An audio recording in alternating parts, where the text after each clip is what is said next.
हे कृष्ण करुणा सिंधो दीनबंधो जगत्पते गोपेश गोपिका कांत राधा कांत नमोस्तुते। जय श्री कृष्ण। कार्पण्य दोषोपहत स्वभावः पृच्छामि त्वां धर्म सम्मूढ़ चेता यक्षेयः स्यान्निश्चितं ब्रूहि तन्मे शिष्यते अहं साधिमां त्वां प्रपन्नः नहि प्रपश्यामि ममापनुद्यात् यच्छोकमुच्छोषणमिन्द्रियाणाम् अवाप्य भूमावसपत्नमृद्धं राज्यं सुराणामपि चाधिपत्यम् एवमुक्ता हृदेकेशं गुडाकेशः परन्तपः न योत्स्येति गोविंद मुक्त्वा तूष्णीं बभूवः। अर्थात अब मैं अपने कृपण दुर्बलता के कारण अपना कर्तव्य भूल गया हूँ और सारा धैर्य खो चुका हूँ। ऐसी अवस्था में मैं आपसे पूछ रहा हूँ कि जो मेरे लिए श्रेयस्कर हो उसे निश्चित रूप से बताएं। अब मैं आपका शिष्य हूँ और आपका शरणागत हूँ, कृपया मुझे उपदेश दें। मुझे ऐसा कोई साधन नहीं दिखता जो मेरी इंद्रियों को सुखाने वाले इस शोक को दूर कर सके।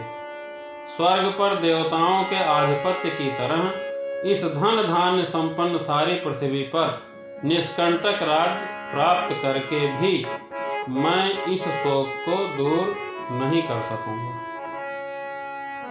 संजय ने कहा, इस प्रकार कहने के बाद शत्रुओं का दमन करने वाला अर्जुन कृष्ण जी से बोला, हे गोविंद, मैं युद्ध नहीं करूंगा, और चुप हो गए।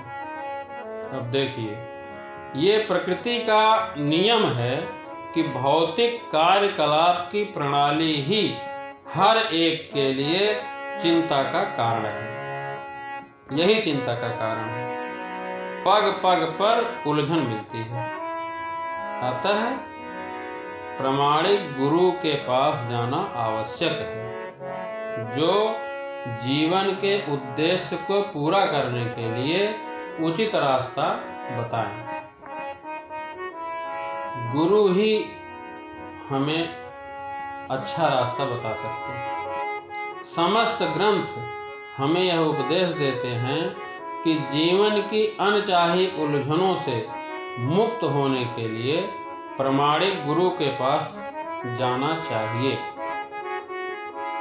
हम लोगों की स्थिति ऐसी है कि बिना चाहे जीवन की उलझनें अपने आप आ जाती हैं। कोई भी उलझन नहीं चाहता, फिर भी घेरे रहती हैं उलझनें। कोई नहीं चाहता कि आग लगे, फिर भी आग लग जाती है। कोई नहीं चाहता कि दुख आए, फिर भी दुख आ जाता है और हम अत्यधिक व्याकुल हो जाते हैं। अतः जीवन की उलझनों को समझने तथा उनका समाधान करने के लिए हमें गुरु के पास जाना अनिवार्य हो जाता है। जिसका कोई प्रामाणिक गुरु होता है वह सब कुछ जानता है। अतः हर मनुष्य को उलझनों में न फंसकर सीधे गुरु के पास जाएं, तो सारी उलझन खत्म हो जाती है। आखिर उलझनों में कौन फंसता है? जो जीवन की समस्याओं को नहीं समझता वही उलझन में फंसता है। कृपण वह है जो मानव जीवन की समस्याओं को हल नहीं करता और आत्म साक्षात्कार के विज्ञान को समझे बिना कूकर सूकर की भांति इस संसार को त्याग कर चला जाता है।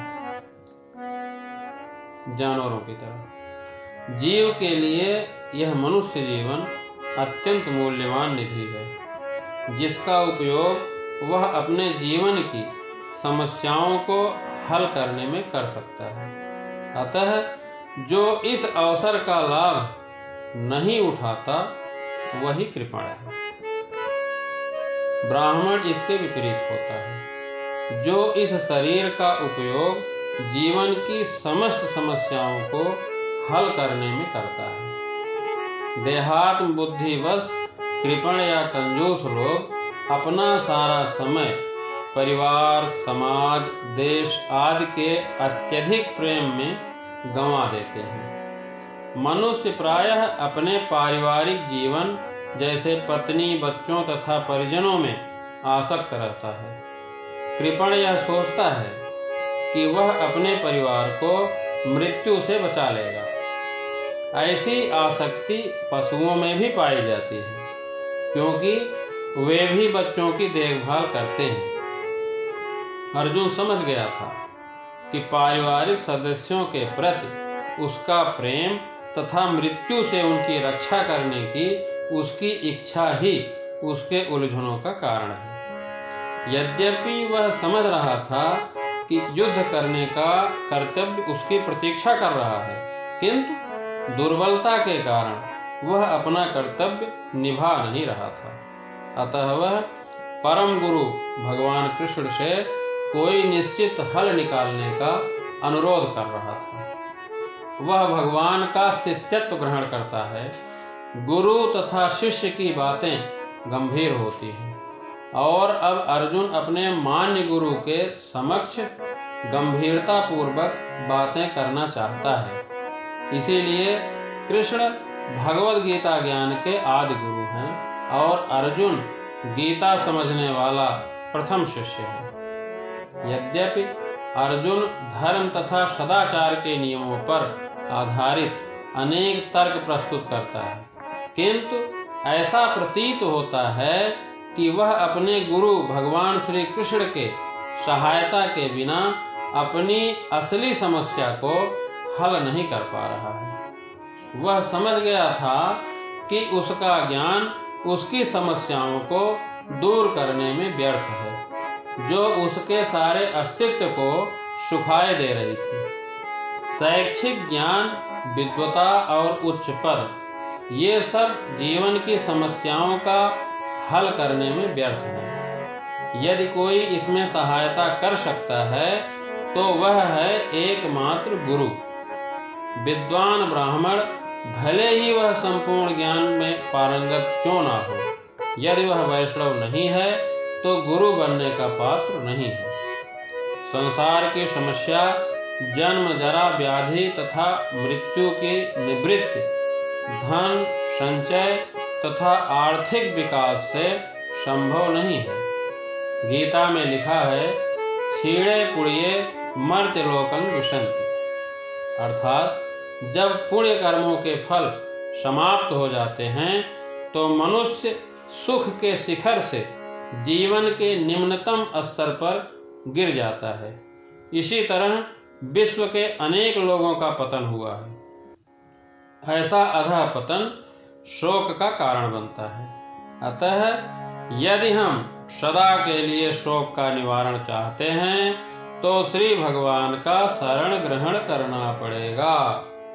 धृतराष्ट्र को यह जानकर परम प्रसन्नता हुई होगी कि अर्जुन युद्ध न करके युद्ध भूमि को छोड़कर भिक्षाटन करने जा रहा है, किंतु संजय ने पुनः यह कहकर निराश कर दिया कि अर्जुन अपने शत्रुओं को मारने में सक्षम है। धन्यवाद। ईश्वर आप सभी का मंगल करें।